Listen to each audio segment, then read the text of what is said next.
A blissful evening to one and all present here. On this special evening, we are gathered here to reunite the power within our body. The topic for today's topic is fasting.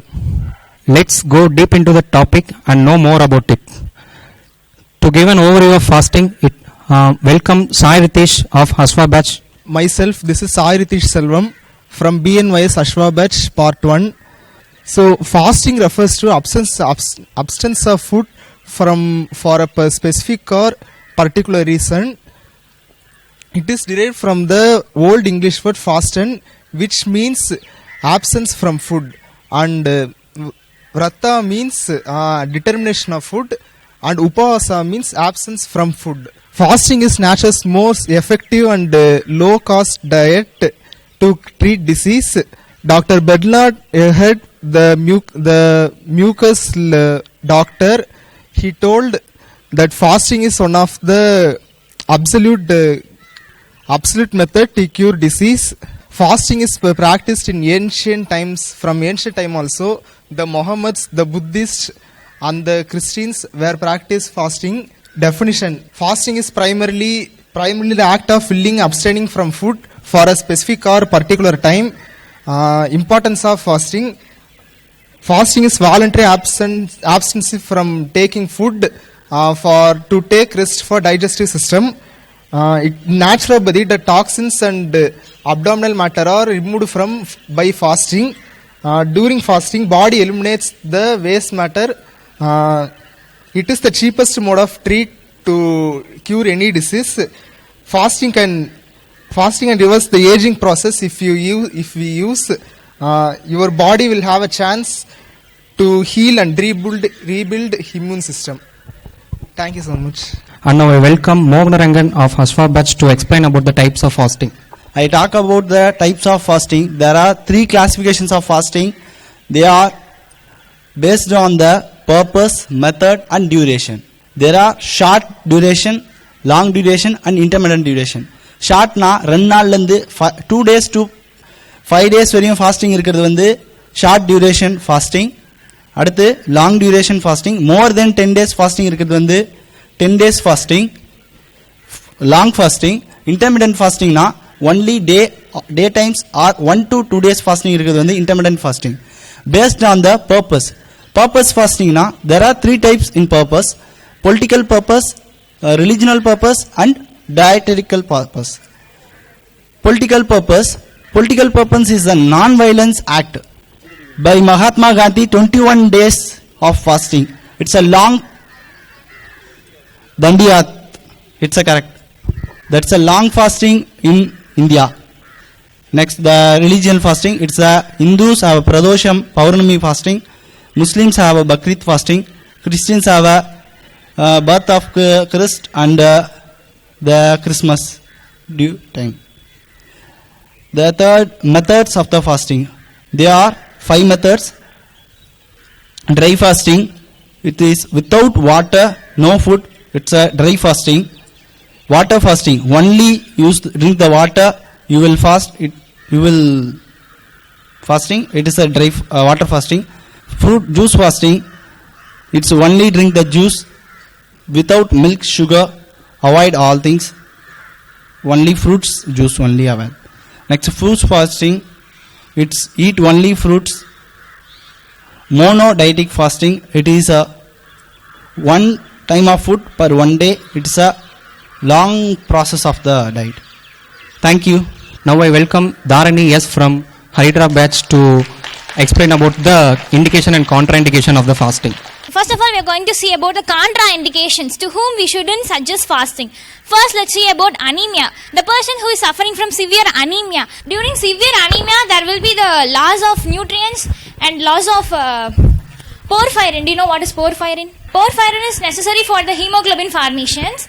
So, during anemia, if we suggest fasting, what happens? The patient will feel very fatigue. And during fatigue, the patient was unable to do their normal works, so the fasting cannot be given to them. And during arrhythmia, do you know arrhythmia? Arrhythmia is nothing but irregular heartbeat or heart rate. So if we suggest fasting, what happens? During fasting, we will take lot amount of water. So if we give when we are giving fasting to the patients, and the patients will take more amount of water, then there will be the more amount of sodium and potassium intake, so the patient causes arrhythmia. Then the heart beats, lub dub, and heart rate increases. Then the patient dies. Then our attendant will come and scold us kindly. Okay. Next we will see about pregnancy. During pregnancy, fasting is not suggested. The fasting can be given for the first 3 days when the person is feeling morning sickness like dizziness, nausea, vomiting. During that time, we can give fasting for first 3 days. At the time, the patient will feel like tired because of there will be a loss of nutrients to the mother, and it cause loss of nutrients to the baby also. But it doesn't matter. For first 3 days, we can suggest fasting, and it can be and the normal nutrients value can be replaced after within the 10 days if we suggest proper diet. Then during peptic ulcer we shouldn't suggest, and during inflammatory bowel diseases we shouldn't suggest fasting, because during fasting there will be a lot of changes that takes in your place, like there will be diarrhea, there will be loss of mucus secretions, and sometimes constipation, you feel sometimes fatigue if you didn't take proper water. And during inflammatory diseases you would feel diarrhea and both in constipations too. Already if you are, suppose I'm telling an example, like if you're feeling constipations for like you're feeling constipations, and when you're taking fasting you'll have more especially fruit fasting or vegetable something. If you had fruits, you will be having lot amount of fiber, so that fiber cause again the constipations. And during diarrhea, if we suggest fasting, the patient already after few days we could see diarrhea and fasting. If we suggest already suggest fasting during diarrhea, and the patient could sit in 10 hours or more than 10 hours in restroom only. Then fasting, to whom we can give fasting is like obesity. And during obesity, if we suggest fasting, what happens? The fat metabolism increases and the energy can be gained, that is ATPs can be utilized from the fat, like free fatty acid, which is converted into triacyl glycerols, and the triacyl glycerols and ketone bodies helps in the productions of ATP. So there will be no need of glucose to take the direct intake of ATP. So there will be the more amount of fat loss, so that we can suggest we can suggest fasting for the obesity.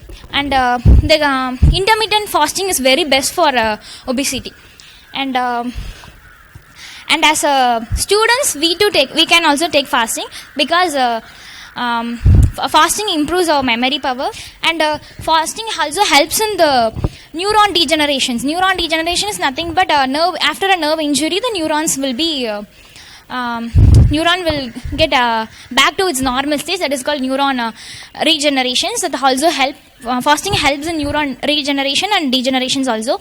And fasting is mainly helpful in inflammations. If we had any inflammations, the fasting helps to cure in a faster way.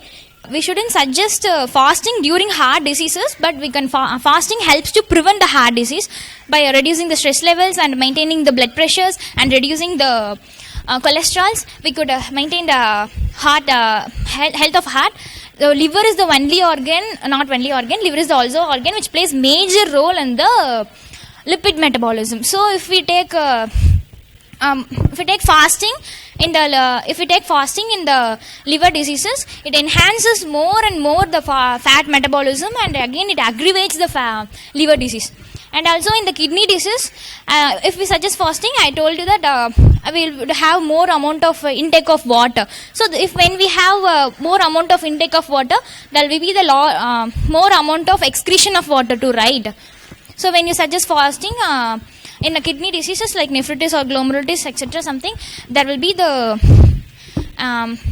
aggravation of the disease. And during the renal calculi, we shouldn't suggest fasting. It causes back pain too. And in gouty arthritis, gout, right? So during gout also we shouldn't suggest fasting. But we shouldn't even suggest fasting for diabetes mellitus, because diabetes mellitus, it may be the type 1 or type 2. The patient will have a lot of medications for the proper time. If we suggest fasting, it cannot be taken at proper time, and the patient will feel fatigue, and the patient attender will put ourselves in the prize zone. The patient who is suffering from cancer, we shouldn't suggest fasting.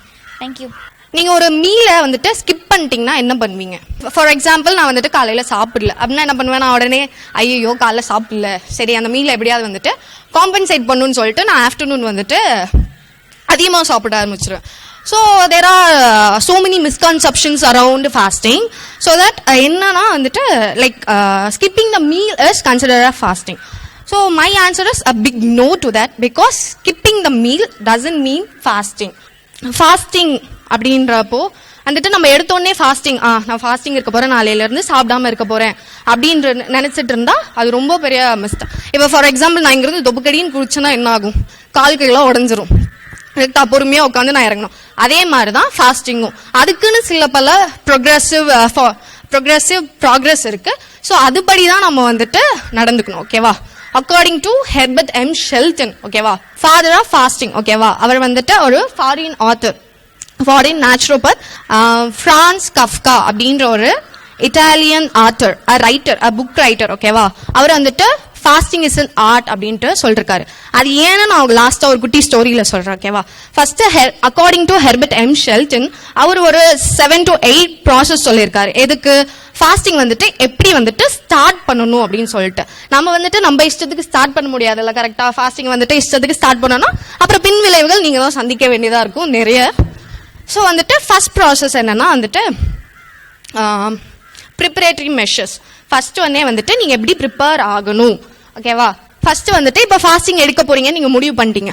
அதுக்கு முன்னாடி, ஓகேவா, அதுக்கு முன்னாடி ஒரு 2 weeks or 1 week you should control your mind. அதாவது you should tune your body and mind. நம்ம எப்பவும் பேசிப்போம்ல, பிஎன்சி ஆர் யோகா, எப்போ வந்துட்டு connection of mind body soul, அதே கான்செப்ட் தான் இங்கேயும். ஸோ ஃபாஸ்டிங் எடுக்கும் போதும் நம்ம மைண்ட்க்கு நம்ம வந்துட்டு டியூன் பண்ணும். ஓகே, நம்ம வந்துட்டு ஃபாஸ்டிங் எடுக்க போறோம், ஸோ அதனால நீ வந்துட்டு எந்த ஜூஸும் வந்துட்டு செக்ரீட் பண்ணக்கூடாது, மைண்ட் லெவலில் நம்ம ப்ரிப்பேர் பண்ணி வச்சுக்கணும். ஓகேவா? அப்பதான் நம்மளுக்கு ஃபுட் பார்த்தா கூட டெம்ட் ஆகாத அளவுக்கு நம்ம வந்துட்டு ப்ரிப்பேர் மைண்ட் லெவலில் ப்ரிப்பேர்டா இருக்கணும். ஸோ அதுக்கு வந்துட்டு ப்ரிப்பரேட்டரி ப்ராசஸ் வந்துட்டு ரொம்ப ரொம்ப முக்கியமானது. ஸோ ஃபர்ஸ்ட் பாயிண்ட் அதுதான், ப்ரிப்பரேட்டரி ப்ராசஸ். அதுக்கப்புறம் ஃபாஸ்டிங் எடுக்கிறதுக்கு ஒரு 2 நாளைக்கு முன்னாடி, ஓகேவா, 2 or 4 to 5 days முன்னாடி என்ன பண்ணணும்னா வந்துட்டு ஃபுட் கன்சப்ஷன்ஸ். அதுக்கு முன்னாடி 1 week முன்னாடி என்ன பண்ணணும்னா இந்த refine sugars item, candy, chocolates, beverage, alcohol, smoking எல்லாத்தையும் வந்துட்டு விட்டுணும். ஓகேவா? அதோட சேர்த்து பண்ணீங்கன்னா கான்ட்ராஇண்டிகேஷன்ஸ் உங்களுக்கு தான்.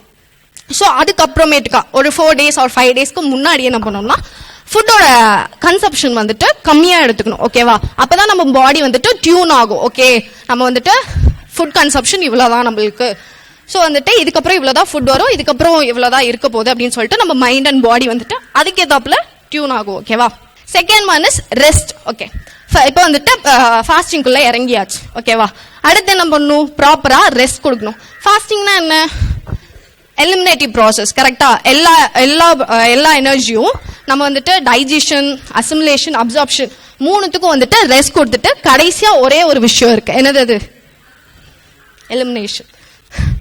எலிமினேஷனுக்கு மட்டும் மொத்த எனர்ஜியும் கொடுக்க போறோம். ஏன்னா நம்ம பாடியில இருக்க டாக்ஸிக் சப்ஸ்டன்ஸ் எல்லாம் வெளியில எடுக்கிறதுக்கான ப்ராசஸ் பேர் தானே எலிமினேஷன். ஸோ அந்த ப்ராசஸை வந்துட்டு என்ஹான்ஸ் பண்ணணும்னா நம்ம என்ன பண்ணணும்? ரெஸ்ட் கொடுக்கணும். ரெஸ்ட்னா வெறுமனே பிசிக்கல் ரெஸ்ட் கிடையாது, both mental, physiological and emotional. ஓகேவா? நம்ம வந்துட்டு ஃபாஸ்டிங் இருக்கிறப்போ ஃபர்ஸ்ட் ஸ்ட்ரெஸ் ஆகக்கூடாது, எமோஷனலா ஸ்ட்ரெஸ் ஆகக்கூடாது, ஸ்ட்ரெஸ் ஆகிற இருக்கிற சிச்சுவேஷனுக்கும் நம்ம போகக்கூடாது. ஓகேவா? ஒரு பீஸ்ஃபுல்லான காமான என்விரான்மெண்ட்ல இருந்தா இன்னும் பெட்டரா இருக்கும். அப்படி இல்லைன்னா அந்த எனர்ஜி ஃபுல்லா வந்துட்டு எலிமினேஷன் ப்ராசஸ்க்கு போகாம டோட்டலா வந்துட்டு எங்க போகும்?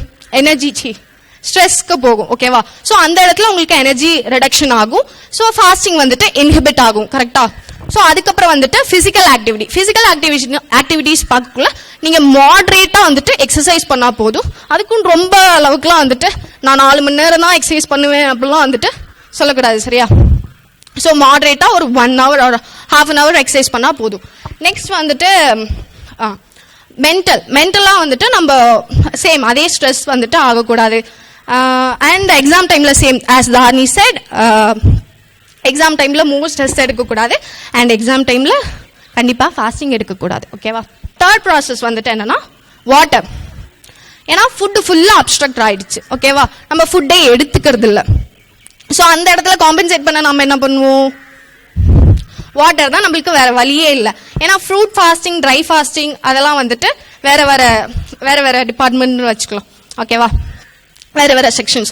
ஓகே, ஸோ வாட்டர் மூலியமா தான் நம்ம வந்துட்டு எல்லா நியூட்ரிஷன்ஸும் எடுத்துக்கிற மாதிரி இருக்கும். ஸோ வந்துட்டு அப்படி வாட்டர் வந்துட்டு எப்ப பாரு வாட்டர் குடிச்சுக்கிட்டே இருக்கணுமா, 24 மணி நேரமும் நான் வாட்டர் பாட்டிலோடய திரியணுமா அப்படிலாம் கேட்டா அப்படிலாம் கிடையாது. ஸோ எப்பெல்லாம் வந்துட்டு உங்களுக்கு டிமாண்ட் ஆஃப் தர்ஸ்ட் அப்படின்னு ஒன்று ஏற்படுதோ அப்ப மட்டும் தண்ணி குடிச்சா போதும். ஓகேவா, ஸோ வந்துட்டு நான் ஃபாஸ்டிங்ல இருக்கேன், நான் நிறைய தண்ணி குடிக்கணும் அப்பதான் நிறைய எலிமினேட் ஆகும் அப்படிலாம் கிடையாது. அப்புறம் அப்படி குடிச்சிங்கன்னா டாக்ஸிஃபிகேஷன் ஆஃப் வாட்டர் அப்படின்ற ஒரு கண்டிஷன் வரும். ஸோ சோடியம் வந்துட்டு ரொம்ப நிறைய லாஸ் ஆயிடும். ஓகேவா, அதனால வந்துட்டு தர்ஸ்ட் வந்துட்டு எப்போ வரலாம் வருதோ அப்பதான் வந்துட்டு நீங்க வாட்டர் கன்சப்ஷன் எடுத்துக்கணும். நெக்ஸ்ட் வந்துட்டு சன் பாத்திங். ஓகேவா, வாட்டர் முடிச்சாச்சு, அடுத்து வந்துட்டு சன் பாத்திங். ஓகேவா, சன்ல இருந்து நம்மளுக்கு வாட்டர் இந்த பக்கம் ஒரு எசென்ஷியல் சோர்ஸ் தான், சன்லைட் வந்துட்டு இந்த பக்கம் இன்னொரு எசென்ஷியல் அப்படின்னு வச்சுக்கலாம். ஓகேவா, ஸோ சன்லைட் வாட்டர்ல இருந்து என்னென்ன சோர்ஸ் எலக்ட்ரோலைட்ஸ், மினரல்ஸ் அது கிடைக்குதோ அதே மாதிரி தான் சன்லைட்ல இருந்தும் கிடைக்கும். கரெக்டா, சேம். சன்லைட் எதுக்காக யூஸ் பண்ணோம்னா யூட்டிலைசேஷன் ஆஃப் ப்ராஸ்பரஸ். ஓகேவா, ப்ராஸ்பரஸ் யூட்டிலைஸ் ஆகிறதுக்கு சன்லைட் ஹெல்ப் பண்ணும். அண்ட் கால்சியம் மெட்டபாலிசம்க்கும் கால்சியம் வந்துட்டு ஹெல்ப் பண்ணும். ஸோ வந்துட்டு சன் பாத்திங் எடுக்கிறது ரொம்ப நல்லது. ஓகேவா, நெக்ஸ்ட் வந்துட்டு கிளைமேட். ஓகேவா, வெதர். ஓகே, எப்பவும் நம்ம வந்துட்டு வார்மான கிளைமேட்ல இருக்கிறதா ப்ரிஃபர் பண்ணும். ஃபார் எக்ஸாம்பிள் இப்போ நம்ம காலேஜ்லேயே பார்த்துக்கோங்க, ஏசியில இருக்கும். கரெக்டா, ஏசியில இருக்கும், நம்மளுக்கு வேர்க்குதா இல்ல.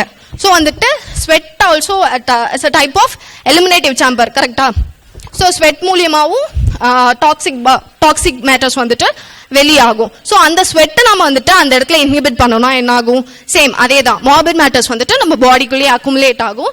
ஸோ தட் வந்துட்டு அந்த இடத்துலயும் ஃபாஸ்டிங் வந்துட்டு இன்ஹிபிட் ஆகும். ஸோ வந்துட்டு நம்ம கோல்ட் டெம்பரேச்சர், அதாவது கோல்ட் கிளைமேட்ல இருக்கிறத கொஞ்சம் அவாய்ட் பண்ணிக்கலாம், கொஞ்சம் இல்ல அவாய்ட் பண்ணிக்கலாம் மொத்தமாவே. ஸோ வந்துட்டு வார்மான இல்ல ரூம் டெம்பரேச்சர்ல இருக்கிறப்போ அந்த அளவுக்கு டெம்பரேச்சர் இருந்தா போதும். ஓகேவா, பாத்திங்ல பாத்தீங்கன்னா நம்ம வந்துட்டு ப்ரொலாங்டா பாத் எடுக்கக்கூடாது. ஓகேவா, ஷவர் கடியில உட்காந்துட்டு விளையாடுறது இல்ல டப்ல படுத்துட்டு தூங்குறது அந்த மாதிரிலாம் இருக்கக்கூடாது. ஓகே, ஏன்னா வந்துட்டு அந்த இடத்துலயும் எனர்ஜி லாஸ் ஆகும். நம்ம மொத்த எனர்ஜியும் இங்க வந்துட்டு எலிமினேஷன் ப்ராசஸ்க்கு தான் கொடுக்கணுமே தவிர வேற எந்த பிசிக்கல் ஆக்டிவிட்டிக்கும் நம்ம கொடுக்க கூடாது. ஸோ பாத்திங்கும் அப்படிதான், வந்துட்டு ஷார்ட் டைமா இருக்கணும். அண்ட் வந்துட்டு ரொம்ப நேரம் இருக்கக்கூடாது. கோல்ட் ஆர் ஹாட் அப்படின்னு கேட்கக்குள்ள அங்கேயும் கோல்ட் வாட்டரை அவாய்ட் பண்ணிக்கணும். ஓகேவா, பிகாஸ் அதே சேம் கண்டிஷன் தான். அதுக்கப்புறம் வந்துட்டு ஹாட் வாட்டர்னு கூட வேணாம், நியூட்ரல் டெம்பரேச்சர்ல இருக்கிறத வந்துட்டு யூஸ் பண்ணா போதும். நெக்ஸ்ட் வந்துட்டு சஃபரிங், கடைசியா வந்துட்டு சஃபரிங். ஓகேவா, இதுதான் வந்துட்டு லாஸ்ட் ப்ராசஸ். இப்போ வந்துட்டு எப்படி ஸ்டார்ட் பண்றதுன்னு சொல்லிட்டாச்சு, இது எப்படி வந்துட்டு என் பண்றது. ஸோ வந்துட்டு சஃபரிங் உங்களுக்கு எப்போ வந்துட்டு ரொம்ப முடியல, அதாவது ரொம்ப இதுக்கு மேல முடியாதுடா சாமி போதும்டா அந்த மாதிரி இருக்கிற ஸ்டேஜ்ல வந்துட்டு நீங்க கொஞ்சம் கொஞ்சமா ஸ்டாப் ஆகணும். அண்ட் அதுக்கும் சில பல ரூல்ஸ் அண்ட் ரெகுலேஷன்ஸ் இருக்கு, அதை மிஸ் ஜீனல் வந்துட்டு சொல்லுவாங்க. ஸோ கடைசியா சஃபர் ஆகலாம், ரொம்ப முடியாம போறாச்சு, உங்களுக்கு தேவையான பெனிஃபிட்ஸ் அதெல்லாம் கிடைச்சதுக்கு அப்புறமேட்டுக்கா வந்துட்டு நீங்க வந்துட்டு ஃபாஸ்டிங் வந்துட்டு ஸ்டாப் பண்ணிடலாம். ஓகேவா, ஓகே. நான் ஃபர்ஸ்ட்ல ஒரு குட்டி ஸ்டோரி சொல்றேன்னு சொன்னேன்ல, குட்டி ஸ்டோரியில கொஞ்சம் மொக்கையா தான் இருக்கும், பரவாயில்ல அட்ஜஸ்ட் பண்ணிக்கோங்க. ஸோ வந்துட்டு நான் சொன்னல ஃபாஸ்டிங் இஸ் அன் ஆர்ட் அப்படின்னு சொல்லிட்டு ஃப்ரான்ஸ் கஃப்கட். ஓகேவா, அவர் ஏன் அப்படி சொன்னார்னா அவர் வந்துட்டு ஒரு புக் எழுதியிருக்காரு, ஹங்கர் ஆர்டிஸ்ட் அப்படின்னு சொல்லிட்டு. அவர் ஏன் அந்த புக் எழுதினார்னா, எத்தனைக்கும் அவர் வந்துட்டு அவர் உயிரோடு இருக்கும் போது அவர் ஃபேமே ஆகல, அவருக்கு வந்துட்டு ரொம்ப ஆசை நம்ம எப்படியாவது ஃபேமஸ் ஆகணும் ஏதாவது பண்ணும் அப்படின்னு சொல்லிட்டு அவர் புக் எழுத ஆரம்பிச்சிட்டாரு. ஸோ புக் எழுதுக்குள்ள வந்துட்டு அது ஒரு வந்துட்டு கிரேசித்தனமான ஒரு ஸ்டோரி. என்னன்னா வந்துட்டு ஃபாஸ்டிங்கை வந்துட்டு ஒரு மெத்தடா எடுத்துக்கிட்டாரு. ஃபாஸ்டிங்ன்றத கூட விட சாப்பிடாம இருந்தா வந்துட்டு மக்கள் வந்துட்டு நம்மள தேடி வருவாங்க. அதாவது எப்படி சொல்றது, ஒரு சேலஞ்ச் மாதிரி, நீ எத்தனை நாள் சாப்பிடாம இருக்க பாப்போம் அப்படின்றத வந்துட்டு அவங்களுக்கு கொடுத்த மாதிரின்னு வச்சுக்கோங்களேன். சோ அந்த மாதிரி ஒரு சேலஞ்ச் அக்செப்ட் பண்ணிட்டு அவர் என்ன பண்ணாரு, ஃபாஸ்டிங் இருக்க ஆரம்பிச்சாரு. பக்கத்துலயே வந்துட்டு சாப்பாடு இருக்கும், பட் ஸ்டில் வந்துட்டு அவர் வந்துட்டு அவாய்ட் பண்ண ஆரம்பிச்சிருவாரு சாப்பாடு. ஏன் எதுக்காகனா வந்துட்டு சேம் இதே ஃபேம்காக தான் வந்துட்டு அவர் வந்துட்டு கண்டினியூஸா 40 days வந்துட்டு சாப்பிடாம இருந்திருக்காரு. பட் ஸ்டில் வந்துட்டு அவருக்கு ரெகக்னேஷனே கிடைக்கல. என்னடா அது என்ன பண்ணலாம் அப்படின்னு யோசிக்கிறச்ச அவர் வந்துட்டு இன்னும் வித்தியாசமா சர்க்கஸ்ல போய் இது பண்ணலாம் அப்படின்னு சொல்லிட்டு யோசிப்பாரு. எங்க சர்க்கஸ்ல போய் இப்படி என்ன பண்ணலாம்னா, ஒரு கூண்டுக்குள்ள போயிட்டு இந்த லயன்லாம் வந்துட்டு ஒரு கேஜ்குள்ள உட்காந்துருக்கும். ஸோ அது வந்துட்டு வித்தையெல்லாம் காட்டும்ல, அந்த மாதிரி நம்மளும் போய் ஒரு கேஜ்ல உட்காந்துப்போம். பக்கத்துல வந்துட்டு ஒரு மீல் அதாவது செக்யூரிட்டி கார்ட்ஸ்லாம் போட்டு வச்சிருப்பாரு அவர் சாப்பிடாம இருக்கிறதுக்காக. அவர் டெம்ட் ஆகிறதுக்கு அந்த சாப்பாடு வச்சிருப்பாரு. அந்த சாப்பாடை வந்துட்டு சாப்பிடாம இருக்கிறதுக்கு பாடி கார்ட்ஸ் வச்சிருப்பாரு. ஸோ வந்துட்டு இப்படி வச்சிருக்காச்சு அவர் வந்துட்டு 40 days வந்துட்டு சாப்பிடாம இருப்பாரு. பட் ஸ்டில் வந்துட்டு அவருக்கு ரெகக்னேஷனே கிடைக்கல. சர்க்கஸ்ல இருந்தும் பீப்புள்ஸ் வருவாங்க, அவங்க வந்துட்டு பக்கத்துல இருக்க சிங்கம், புலி, யானை அந்த மாதிரி அதை பார்க்க போயிடுவாங்க. அவர் மனுஷன் தானே, நாம எதுக்கு பார்த்துக்கிட்டு, அதுவும் நார்மல் நம்மளோட ஹியூமன் பீயிங் தானே அப்படின்னு சொல்லிட்டு அவங்க பாட்டு போயிடுவாங்க. ஸோ வந்துட்டு அப்படியே இருந்து அவருக்கு இதே கிடைக்கல. அவரோட மெயின் டீம் என்ன இதுல பார்த்துட்டுனா வந்துட்டு அதுல கடைசியா வந்துட்டு என்ன கொண்டு வந்திருப்பாருன்னா ஒரு தீம்னு சொல்லிட்டு கொண்டு வந்திருப்பாரு. இது ஏன் நீங்க பண்றீங்க அப்படின்னு கேட்கக்குள்ள அவர் ஃபேம்னு சொல்லியிருக்க மாட்டார். என்னன்னா நான் வந்துட்டு சோஷியல் எக்ஸ்பெரிமெண்ட், அதாவது மக்களுக்கு ஒரு நல்ல கருத்து சொல்ல வரேன் அப்படின்னு சொல்லிட்டு தலைவர் அப்படியே கான்செப்டை மாத்தி ஐசோலேஷன் அப்படின்ற ஒரு கான்செப்டை உள்ள எடுத்துட்டு வருவார். எதுக்கு ஐசோலேஷன், என்ன isolation, what does it mean அப்படின்னு கேட்டா ஒரு ஆர்டிஸ்டுக்கும் ஒரு பீப்புளுக்கும் உள்ள டிஃபரன்சியேஷன். ஓகேவா, ஒரு பீப்புள் அதாவது ஒரு ஆர்டிஸ்ட் வந்துட்டு பீப்புள் இருந்து அதாவது சொசைட்டில இருந்து தள்ளி இருந்தாதான் அவர் வந்து ஒரு கிரேட் ஆர்ட்டை வந்துட்டு ப்ரொடியூஸ் பண்ண முடியும். ஆர்ட்னு சொல்றத அவர் வந்துட்டு ஐசோலேஷன் ஒரு கான்செப்ட்ல தான் வச்சிருப்பாரு. ஆனா இங்க வந்துட்டு என்ன ஆயிருக்கும்னா ஃபாஸ்டிங்ல முடிஞ்சிருக்கும். ஸோ அவர் வந்துட்டு இதெல்லாம் பண்ணிட்டு ஒரு 40 days இப்படியே பண்ணிட்டு இருக்கக்குள்ள ரொம்ப முடியாம ஒரு 2 yearsக்கு முன்னாடி அவர் புக் எழுத ஆரம்பிச்சிட்டாரு. என்னென்ன இந்த ஃபாஸ்டிங், இவர் இந்த கூண்டுக்குள்ள இருந்தது, ஸோ வந்துட்டு இந்த மாதிரி ஃபேம் ஆகணும்னு நினைச்சது அதெல்லாம் வந்துட்டு எழுதியிருப்பாரு. ஸோ எழுதிட்டுக்கு அப்புறம் தான் வந்துட்டு அவர் ஃபேமஸே ஆவார். அதுக்கப்புறம் அவர் செத்து போயிடுவாரு. பட் ஸ்டில் அவர் நினைச்ச ஆசை வந்துட்டு நிறைவேறவே இல்லை. அவர் இறந்ததுக்கு அப்புறம் தான் வந்துட்டு அந்த புக் வந்துட்டு ஃபேம் ஆகும். என்ன புக் அது? Hunger artist. ஓகேவா, அவர் பட்னி கடந்து தன்னை நிரூபிக்கணும்னு நினைச்சாரு. ஆனா வந்துட்டு அதுக்கு இருக்கத்தனமா தான் இருக்கு கொஞ்சம். பட் ஃபாஸ்டிங்ன்ற அவர் வந்துட்டு அந்த பெனிஃபிட்ஸ் எல்லாம் உணர்ந்து அப்படிலாம் சொல்ல கிடையாது. கடைசியில அப்படி இப்படின்னு சுத்தி வந்துட்டு ஃபாஸ்டிங் இஸ் an art அப்படின்னு சொல்லி முடிச்சிட்டாரு. Thank you. How to break a fasting. Now I welcome Jinal Jain from Haridra batch to explain about it. பசிக்குதா? அப்ப எப்ப பசி வருதோ ஃபாஸ்டிங்ல இருக்கும் போது அப்பதான் கரெக்டான time for breaking the fast. So இதான் என் topic, how to break the fast. ஓகேவா, ஃபாஸ்ட் பிரேக் பண்ணும்போது சில கண்டிஷன்ஸ், சில சைன்ஸ் நம்ம பாடி நம்மளுக்கு கொடுக்கும் when to break the fast அப்படின்னு சொல்லிட்டு. அது என்னென்ன சைன்னா, உங்க டங்ல ஒரு ஸ்வீட் டேஸ்ட் கிடைக்கும், அது ஃபர்ஸ்ட் சைன். செகண்ட் வந்து உங்களோட யூரினோட கலர் நார்மலா இருக்கும், நாட் எல்லோ கலர். நெக்ஸ்ட் வந்து என்ன இருக்குன்னா, உங்க பாடியில வந்து எந்த ஃபவுல் ஸ்மெல்லும் வரக்கூடாது. Like from mouth you should not get any foul smell. இதுதான் normal signs for breaking the fast. ஓகேவா, ஃபாஸ்ட் பிரேக் பண்ணும்போது நம்ம ஆக்சுவலி ஃபாஸ்டிங் என்ன ப்ராசஸ் படிச்சிருக்கோம், எலிமினேட்டிவ் ப்ராசஸ்ல. ஸோ ஃபாஸ்ட் பிரேக் பண்ணும்போது we should start with eliminative diet. Eliminative டயட்னா என்ன ஆகுதுன்னா, நம்ம ப்ராசஸ் இந்த எலிமினேஷன் ப்ராசஸ் போயிட்டு இருக்குல்ல ஃபாஸ்டிங்ல, அது இன்னும் வந்து லைக் எப்படி சொல்றது, ஸ்டிமுலேட் பண்றதுக்காக தான் இந்த எலிமினேஷன் டயட் கொடுப்பாங்க. இந்த எலிமினேஷன் டயட்ல என்ன இருக்கும்னா, fruit juices and vegetable juices இருக்கும். ஓகேவா, ஸோ இந்த ஃப்ரூட் ஜூசஸ் என்ன பண்ணும்னா, அது கொஞ்சம் எனர்ஜி கொடுக்கும், அது இல்லாமல் எலிமினேட்டிவ் ப்ராசஸ் வந்து இம்ப்ரூவ் பண்ணும். ஸோ ஃபர்ஸ்ட் வந்து 2 days to 3 days வந்து எலிமினேட்டிவ் ப்ராசஸ்க்காக ஃப்ரூட் ஜூசஸ் எடுக்கணும். நெக்ஸ்ட் வந்து நம்ம செகண்ட் டயட் ஸ்கிப் ஆகும். சூதனிங் டயட் என்ன பண்ணும்னா, அது வந்து நம்ம நார்மல் ஃபாஸ்டிங் இருக்கும் போது நிறைய ஃபேட்ஸ், லிப்பிட்ஸ்லாம் வந்து என்ன இருக்கும், டீஜெனரேட் டெஸ்ட்ரா ஆயிருக்கும்ல. ஸோ அதுக்கு லைட்டாக பில்டப் பண்ணுறதுக்காக, லைக் மியூக்கஸ்லாம் வரதுக்காக நம்ம சூதனிங் டயட் எடுப்போம். சூதனிங் டயட்ல நம்ம என்ன இன்க்ளூட் பண்ணுவோம்னா, ஃப்ரூட்ஸ் பிளஸ் சாலட்ஸ் இன்க்ளூட் பண்ணுவோம், வெஜிடபிள் சாலட்ஸ் அந்த மாதிரிலாம் இன்க்ளூட் பண்ணுவோம். அது கொஞ்சம் 2 to 3 daysக்காக ஃபாலோ பண்ணுவோம். அதுக்கப்புறம் we should take constructive diet. Constructive டயட்னா என்னதுன்னா, அப்பதான் நீங்க வந்து you should start to take carbohydrates, proteins in minimal amount. First கொஞ்சமா தான் ஆரம்பிக்கணும். அது முடிச்சதுக்கு அப்புறம் தான் பேலன்ஸ் டயட்க்கு போகணும். பேலன்ஸ் டயட்னா நார்மலா கார்போஹைட்ரேட்ஸ் கரெக்டான ப்ரொபோர்ஷன்ல இருக்கணும், ப்ரோட்டீன்ஸ் கரெக்டான ப்ரொபோர்ஷன்ல இருக்கணும், ஃபேட்ஸ் கரெக்டான ப்ரொபோர்ஷன்ஸ்ல இருக்கணும். இதுதான் balance diet. So when fast break பண்ணும்போது இந்த 4 ப்ரொசீஜர் இருக்கு. நம்மளாம் எப்படி பிரேக் பண்ணுவோம் தெரியுமா, ஐயோ ஃபாஸ்டிங் முடிஞ்சது டக்குன்னு எல்லா ஃப்ரூட்ஸும் சாப்பிடுவோம். அந்த மாதிரி சாப்பிடவே கூடாது. ஏன்னா ஃபாஸ்டிங் பண்ணதுக்கே நீங்க எலிமினேட்டிவ் ப்ராசஸ்க்காக டக்குன்னு நீங்க இவ்வளவு சாப்பிட்டீங்கன்னா, அந்த எலிமினேட்டிவ் ப்ராசஸ்க்காக வேலையே வந்து எப்படி சொல்றது, அந்த எஃபெக்டே உங்களுக்கு கிடைக்காது.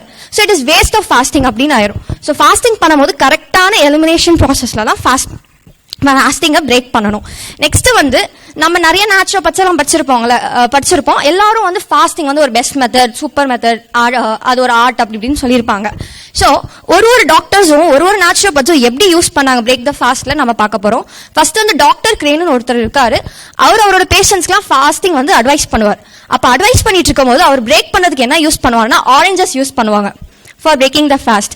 அது என்னன்னா, ஏன் ஆரஞ்சுன்னு சொல்லும் போது, ஆரஞ்சு வந்து அதுல நிறைய சுகர் கண்டென்ட் இருக்கும், பிளஸ் வந்து அது லிக்விடா இருக்கும், வாட்டரியா இருக்கும். அது வந்து பாடிக்கு டைஜஸ்ட் பண்றதுக்கு ஈஸியா இருக்கும், ஏன்னா பாடி ஆல்ரெடி எலிமினேஷன் ப்ராசஸ்ல இருக்கு. ஸோ அதுக்கு ஹெல்ப் பண்றதுக்கு இந்த ஆரஞ்சஸ்லாம் ஹெல்ப் ஆகும். ஸோ அவர் வந்து ஆரஞ்சஸ் யூஸ் பண்ணுவாரு. நெக்ஸ்ட் வந்து நம்ம டாக்டர் ஹென்ரி லிண்டாக் தெரியுமா யாருக்காச்சு? அவர் தான் நம்மள நேச்சுரோபத்தோட எல்லா கான்செப்ட்ஸும் பில்ட் பண்ணி கம்பைல் பண்ணி ஒரு புக்ல எழுதிருப்பாரு. அவர் வந்து கிரேட் கிரெடிட்ஸ் கொடுப்போம். அவர் ஆக்சுவலி என்ன பண்ணிருப்பாருன்னா, அவர் ரொம்ப ஒபீஸா இருந்திருப்பாரு, அவருக்கு நிறைய பிரச்சனை வந்திருக்கும். அவர் அப்புறம் ஃபாஸ்டிங்லாம் எடுத்ததுக்கு அப்புறம் சரியாவாங்க. ஸோ அவர் என்ன கொடுப்பாருன்னா, அவரோட பேஷண்ட்ஸ்க்கு வந்து அவர் பாப்கார்ன் கொடுப்பாங்க. யாருக்கும் தெரியுமா ஏன் பாப்கார்ன் கொடுக்குறாங்கன்னு சொல்லிட்டு? அது எதுக்குன்னா, சேம் எலிமினேட்டிவ் ப்ராசஸ்க்கு அது ஹெல்ப் பண்ணுமா, டைஜஸ்டிவ் ப்ராசஸ்ல இருக்கிறது நிறைய எலிமினேட்டிங் டாக்ஸின்ஸ்லாம் அதை ரிமூவ் பண்றதுக்கு ஹெல்ப் பண்றதுன்னு அவரோட மென்டாலிட்டியில அவர் பாப்கார்ன்ஸ் கொடுப்பாரு. நெக்ஸ்ட் ஹெர்பர்ட் எம் ஷெல்டன் வந்து மோஸ்ட் ஆஃப் ஃபாஸ்டிங் என்னன்னு பண்ணிருப்பாங்கன்னா, லாங் பீரியடா இருக்க ஃபாஸ்டிங்கை தான் சூஸ் பண்ணிட்டு அந்த பேஷண்ட்ஸ்க்கு ஃபர்ஸ்ட் 2 days வந்து ஜூஸ் ஃபாஸ்டிங் தான் கொடுப்பாங்க. அந்த ஜூஸ் ஃபாஸ்டிங் வந்து ஃபர்ஸ்ட் டே வந்து 1 hourல ஒரு டைம் ஜூசஸ் கொடுப்பாரு. செகண்ட் டேல வந்து 2 hoursக்கு ஒன்ஸ் டைம் வந்து ஜூசஸ் கொடுப்பாரு. தேர்ட் டேல வந்து சாலட்ஸ் இன்க்ளூட் பண்ணுவாரு. 4th டேவும் சாலட்ஸ் இன்க்ளூட் பண்ணுவாரு. 5th டேல தான் வந்து கார்போஹைட்ரேட்ஸ்லாம் இன்க்ளூட் பண்ணுவாரு. ஓகேவா? ஸோ இப்படி தான் பிரேக் பண்ணணும் ஃபாஸ்டிங். தேங்க்யூ.